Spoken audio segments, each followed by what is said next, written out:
ويعذب المنافقين والمنافقات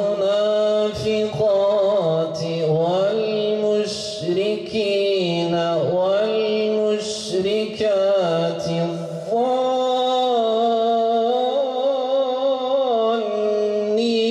بالله ظن السوء.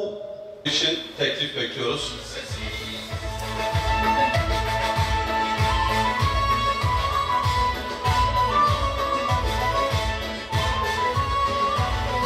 Hoş geldiniz, şeref verdiniz. Vedat Var Diyarbakır ili 3. olan İl Kongresi'nin faaliyet raporlarını size arz ediyoruz. Vedat Var'ın kurulmasının temel dinamikleri arasında hürriyet ve adalet aşkının büyük bir payı bulunmaktadır.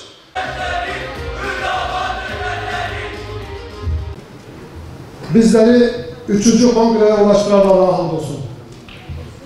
Diyarbakır'ın Ahmet'in peygamber sevdalısı olarak anılmasına sebep olan Muhammed Mustafa'ya salat ve selam olsun.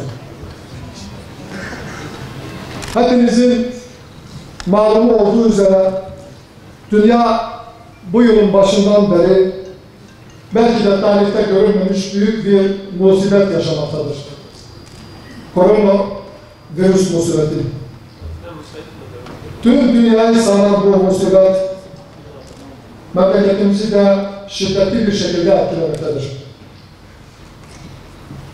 Normal hayatımıza artık COVID-19 belirler hale geldi. Bu vesileyle bu hastalıktan dolayı hayatını kaybedenlere Allah'tan rahmet, şu anda hastanelerde ve evlerde şifa bekleyenlere Rabbimden acil şifa diliyorum. Bu musibetin bir an evvel memleketin üzerinden kalkmasını Cenab-ı Allah'tan niyaz ediyorum. Mekanlar ve makamlar sakinleriyle izzet ve şeref bulur. Diyarbakır, Ahmet bu konuda dünyanın en şanslı şehirlerden bir tanesidir. Diyarbakır, peygamber sevdalısı bir sahabe şehridir. Diyarbakır, Hazreti Ömer'in gölgesinin bulunduğu İyad bin Garem ve Halid bin Velid'in ayak izlerinin olduğu 27 şehit sahabenin yan yana yattığı bir şehirdir. Selahaddin Eyyubi'nin durağı Şeyh Said'in aşkıdır Diyarbakır. Allah'ın selamı, rahmeti ve bereketi Diyarbakır'a ve Diyarbakırların üzerine olsun. Bu vesileyle 3. Diyarbakır İl Kongremizin memleketimize, milletimize ve partimize hayırlara vesile olmasını, ülkemize ve milletimize hayırlı hizmetlere vesile olmasını Cenab-ı Allah'tan niyaz ederim. Saygıdeğer Diyarbakırlı hemşeriler, kıymetli dava arkadaşlarım, dürüst siyaset, gerçek adalet diyerek 8 yıl önce çıktık bu yola.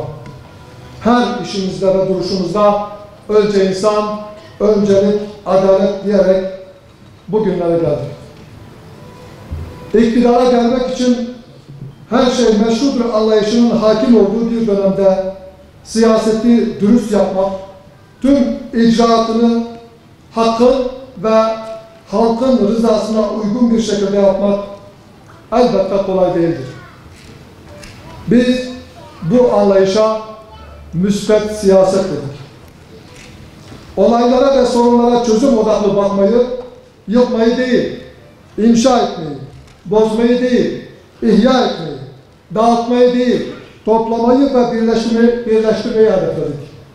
Madem ki siyasi partiler halka hizmet kurumlarıdır, duruşları ve faaliyetleri de buna uygun olarak yapıcı bir üslupla olmalı ve temiz bir dil kullanmaları gerekir. 8 yıldır biz bu konuda güzel bir örneklik ortaya koyduk. Umuyor ve diliyorum ki müsbet siyaset anlayışımız tüm siyaset dünyasına hakim olur, ülkeye ve millete hizmet yolunda çatışan partiler değil, hayırda yarışan partiler görmeye başlarız. Saygıdeğer Diyarbakırlı hemşerilerim, sevgili dava arkadaşlarım, son yıllarda dünya yeni bir kaos sürecini yaşamaktadır. Beşeriyet tarihinde belli dönemlerde vuku bulan dönemeçlerden birinin eşiğindeyiz. Ancak bu yeni sürecin ümmet için öncekilerden daha zor ve sıkıntılı geçeceğine benziyor. Artık düşmanlar silahlı ordularla üzerimize gelmiyorlar. Önce beyinleri ve zihinleri işgal ediyor, daha sonra ülkelerin yeraltı ve yerüstü zenginliklerine musallat oluyorlar. Ordu ve donanmalarla coğrafyaları işgal etmek yerine kullandıkları teknik imkanlar ve mankurtlaştırılan insanlar eliyle bu işgaller içeriden yapılmaktadır. Bu konuda oynanan oyunların farkında olmaz ve gerekli tedbirler alınmazsa önce inanç ve ahlaki değerlerimizi, daha sonra da hürriyetimizi ve kaynaklarımızı kaybederiz. Paranın, basının ve teknolojinin tüm imkanları kullanılarak İslam toplumunu ifsad etmek isteyenlerin oyunlarını bozmanın yolu 14 asırlık kadim medeniyetimizi öğrenme ve bunun gereğini yapmaktan geçmektedir. Yüzyıllardır içeriden ve dışarıdan yapılan saldırıya rağmen halen bir İslam toplumundan ve kültüründen bahsediliyorsa bu değerimizi muhafaza ettiğimizden dolayıdır. Saygıdeğer hemşerilerim, değerli dava arkadaşlarım, alemlerin Rabbi insanı bir erkek ve bir dişiden yaratıp yeryüzüne halife olarak gönderdi. Sonra da insanları yeryüzüne halklar ve kabileler haline getirdi. İnsanların birbirine karşı üstünlüğünün soy, kavim ve renkleriyle değil, takvasıyla olacağını hükmetti. Bu ilahi bir fermandır. Kim bu ülkelere aykırı hareket eder, Allah'ın ayetlerinden birini inkar etmiş olur. Rabbine karşı isyan etmiş olur. İnsanlık tarihi Allah'ın koyduğu bu düzene karşı gelenler ile Rabbinin rızasına uygun hareket edenlerin mücadelesinden oluşmaktadır. Yine tarih bize şunu net bir şekilde göstermiştir ki, kim Allah'ın koyduğu düzene, yani sünnet-Allah'a karşı durmuş ve insanlara zulmetmiş ise kısa bir süre sonra tarih sahnesinden silinmiştir.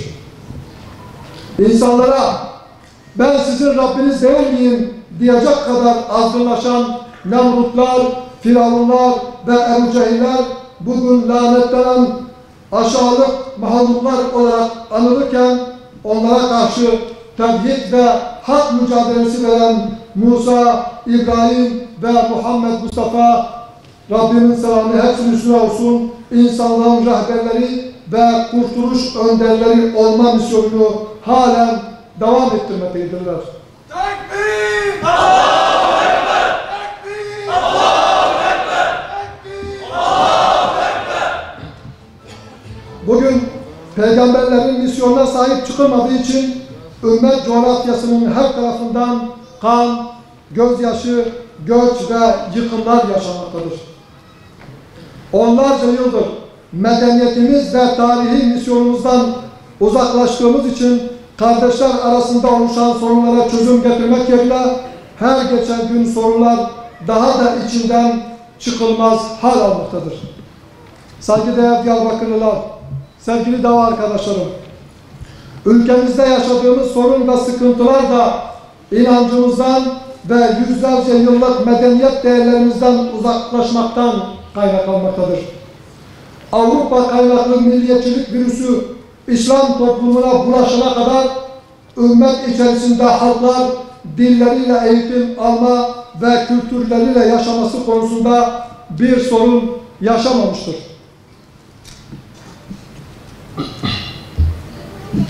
Ümmetin birliğini bozmak için İslam coğrafyasına milliyetçilik virüsü zerk edildikten sonra sorunlar oluşmaya başladı ve bir daha bu topraklar huzur yüzü görmedi. İslam medeniyetinde tüm inananlar renkleri, dilleri, kavimleri ve coğrafyaları ne olursa olsun kardeştir. Bu anlamda İslam tarihinde Müslüman toplumlar arasında kavimler çatışması ve dil sorunu yaşanmamıştır. Çünkü Allah'ın kitabı insanların renkleri ve dillerini ayetlerinden bir ayet olarak zikretmektedir. Kürtler yüzyıllardır bu topraklarda Arap, Fars ve Türk kardeşleriyle birlikte yaşamaktadır. Son 100 yıla kadar da milliyetlerinden dolayı bir sorun yaşamamış, birlikte yaşadıkları diğer Müslüman kavimlerle kardeş ve akraba olmuşlardır. Bugün İslam düşmanlığı ve Hazreti Peygamber'e hakaretle öne çıkan Fransız devrimine kadar İslam toplumlarında kavimler arasında sorunlar bu anlamda yaşanmamıştır. Bir kavmin kendini diğer insanlardan üstün görmesi anlamındaki kavmiyetçilik ve milliyetçiliğin İslam toplumunun değeri yoktur.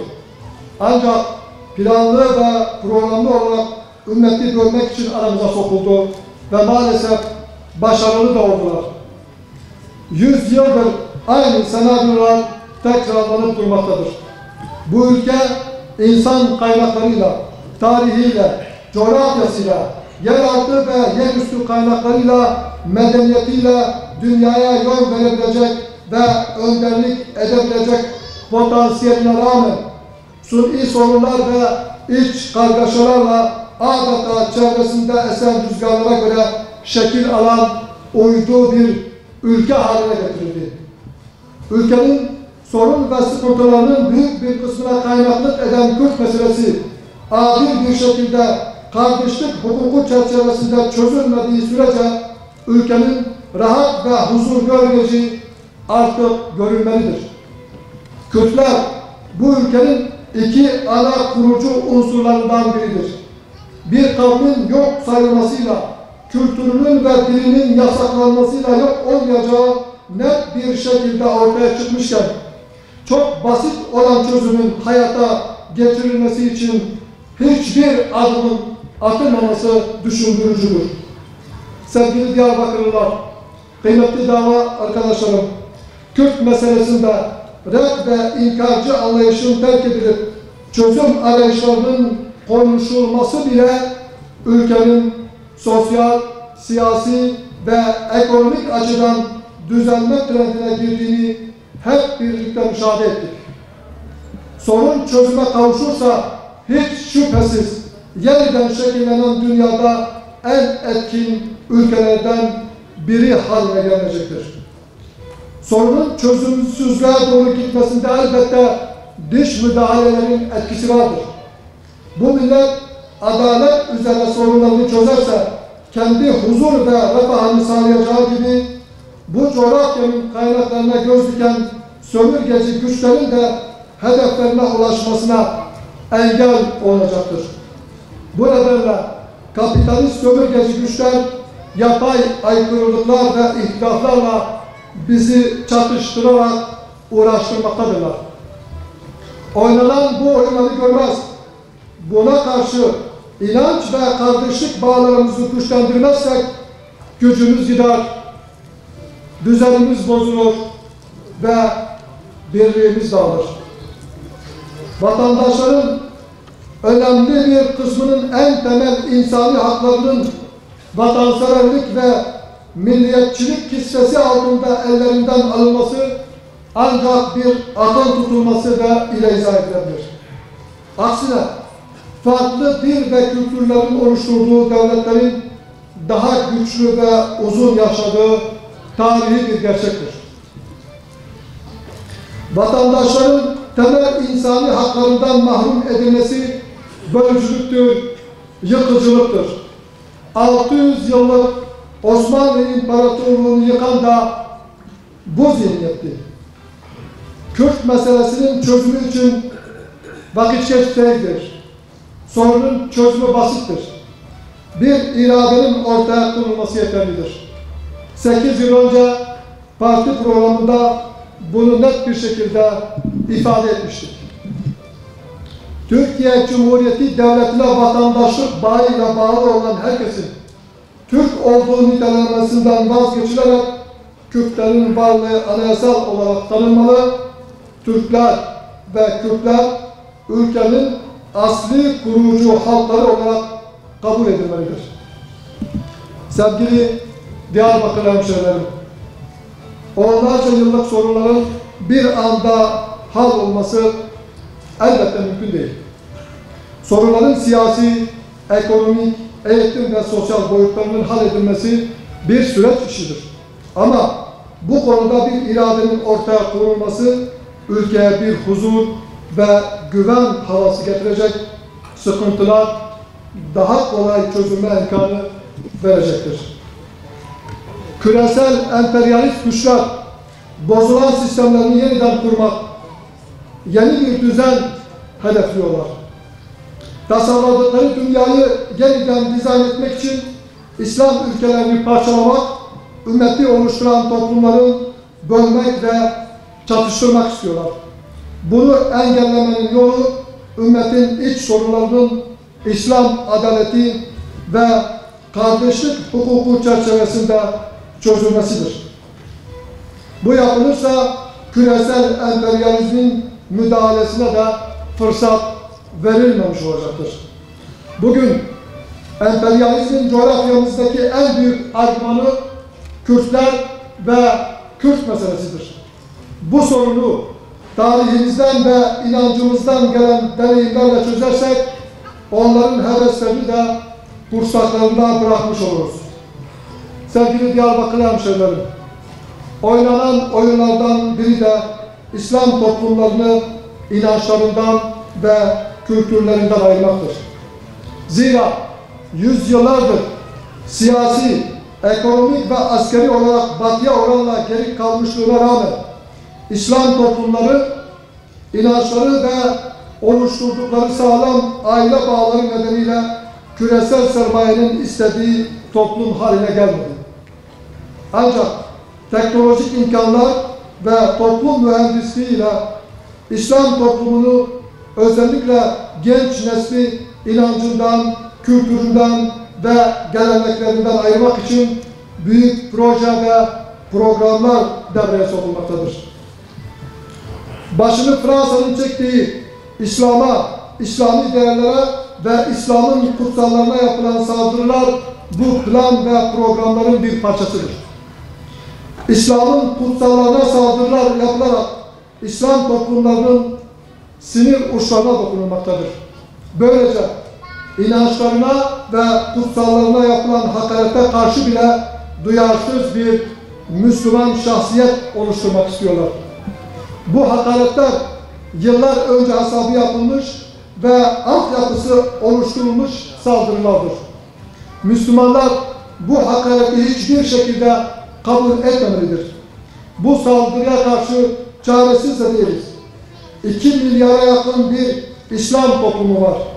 Peygamberleri canından aziz bilen 100 milyonlarca peygamber sevdalısı var.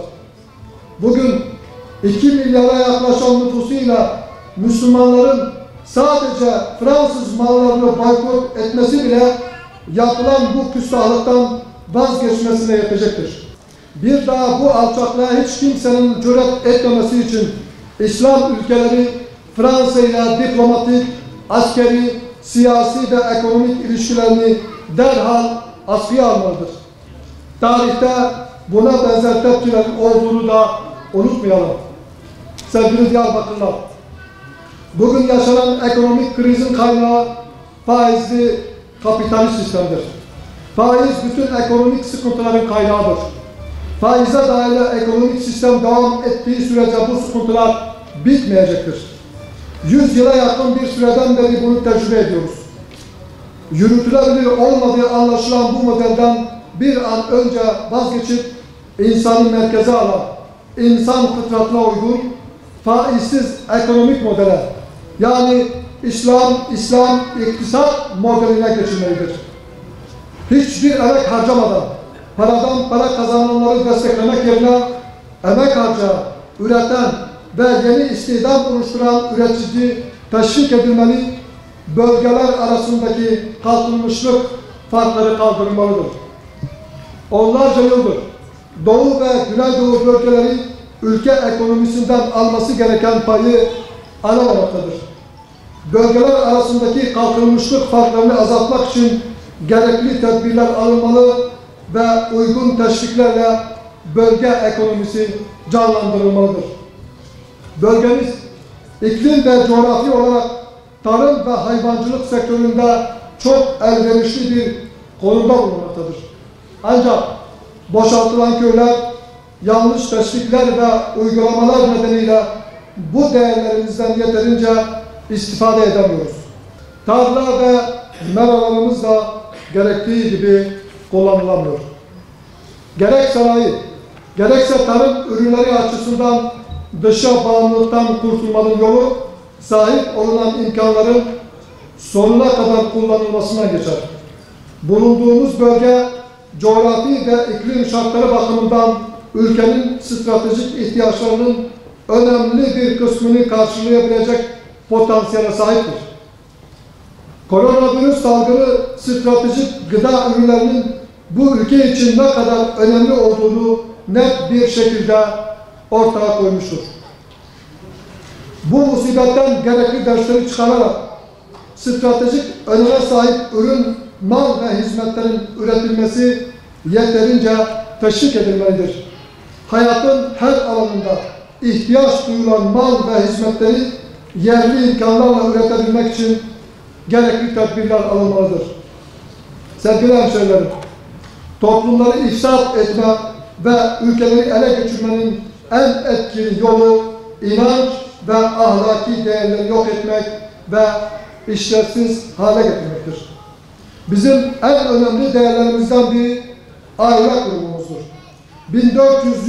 1400 yılda şekillenen aile yapımız ve kültürümüz dışarıdan yapılan saldırılara karşı en önemli zırhlarımızdan biridir. Bu nedenle aile kurumumuz ana hedef durumundadır. Aile yapımızı ortadan kaldırıp insanları başıboş fertler yığını haline getirmek için çeşitli yollar denenmektedir.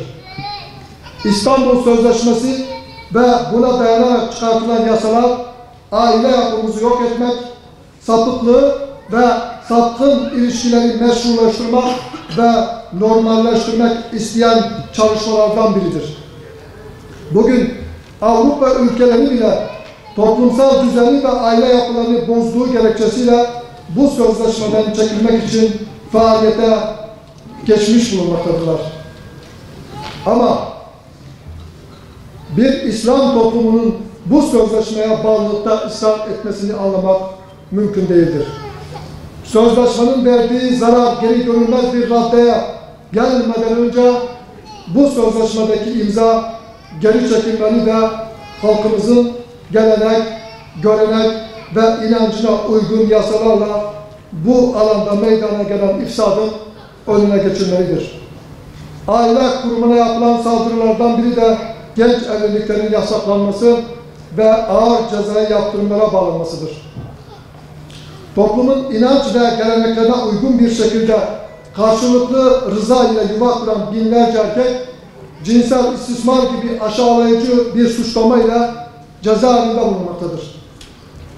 Kadını istismara karşı koruma adı altında binlerce kadın mağdur edilmekte, çocuklarıyla ailenin tüm yükünü tek başına taşımaya zorlanmaktadır. Kadını koruma adı altında aile hayatı ve yuvalar yıkılırken gayrimeşru birliktelikler teşvik edilmektedir. Yüzyıllardır bu mağduriyetlerin giderilmesi için yükselen çığlıklar bir avuç batıdan fonlanan derneklerin itirazları nedeniyle duymazlıktan gelinmektedir. Bir an evvel genç evlilik mağdurlarının çığlıklarına kulak verilmeli ve toplumun inançlarına, gelenek ve göreneklerine uygun düzenlemeler yapılmalıdır.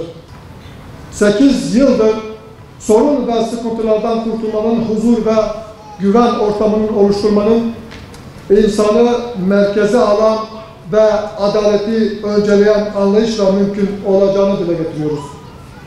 İnsanı merkeze alan, ve adaleti önceleyen anlayış, icraatın esasını oluşturmadığı için ülkenin her kesiminden itirazlar, şikayetler ve feryatlar yükselmektedir.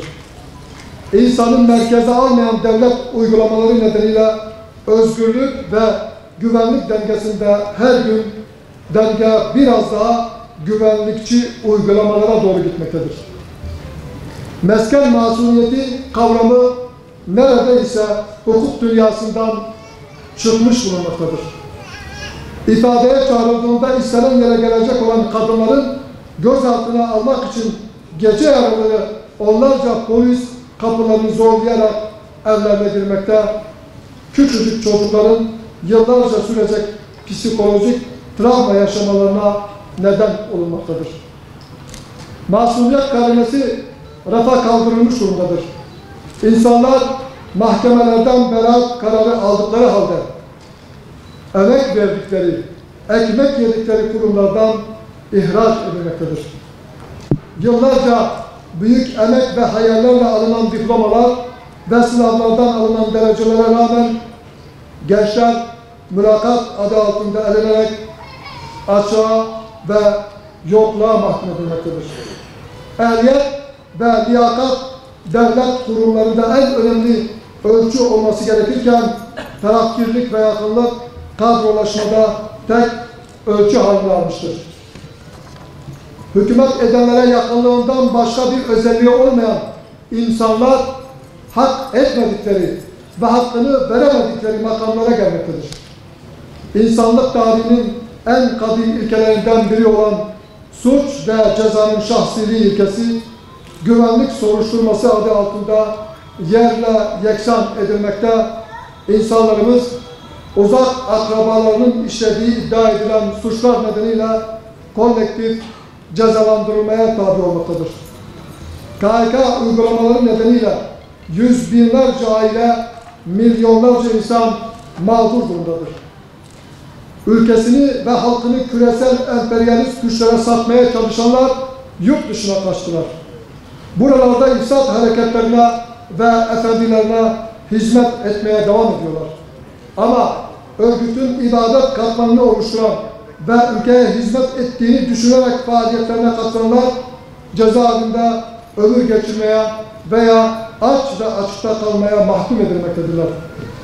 Sevgili dava arkadaşlarım, ülkenin ve dünyanın içinde bulunduğu sorun, sıkıntı ve kargaşa ve kaosun bitmesine yönelik ileri sürülen çözüm önerilerinin bir işe yaramadığını görüyoruz. Ülkeyi yeniden huzur ve güven ortamına kavuşturacak çözüm Hüdapar'ın ortaya koyduğu modeldir. Ancak Hüdapar'ın ortaya koyduğu program ve modelin bu ülke insanına doğru bir şekilde anlatılması gerekir. Bu nedenle halkın siz hür kadrolara ihtiyacı var. Bu sorumluluk hepimizin üzerindedir. Yolumuz uzun, yükümüz ağır, imkanlarımız kısıtlı, zamanımız dar, takatimiz sınırlıdır. Ama iman varsa imkan da vardır. Ve hür kadrolarda bu inanç ve azim mevcuttur. Bu vesileyle Hüdapar'ın önce insan, öncelik adalet anlayışının tüm ülkeye hakim olması ve Hüdapar güneşinin coğrafyamızda ışıdığı günlere kavuşmak dileğiyle Diyarbakır 3. olağan il kongremizin ülkemiz, milletimiz ve partimiz için hayırlara vesile olması diliyorum. Görevli devreden arkadaşlarıma bugüne kadar yaptıkları hizmetlerden dolayı teşekkürlerimi iletiyorum. Yeni yönetime gelecek arkadaşlarıma da başarılar diliyorum. Esselamu Aleyküm ve Rahmetullahi ve Berekatuhu.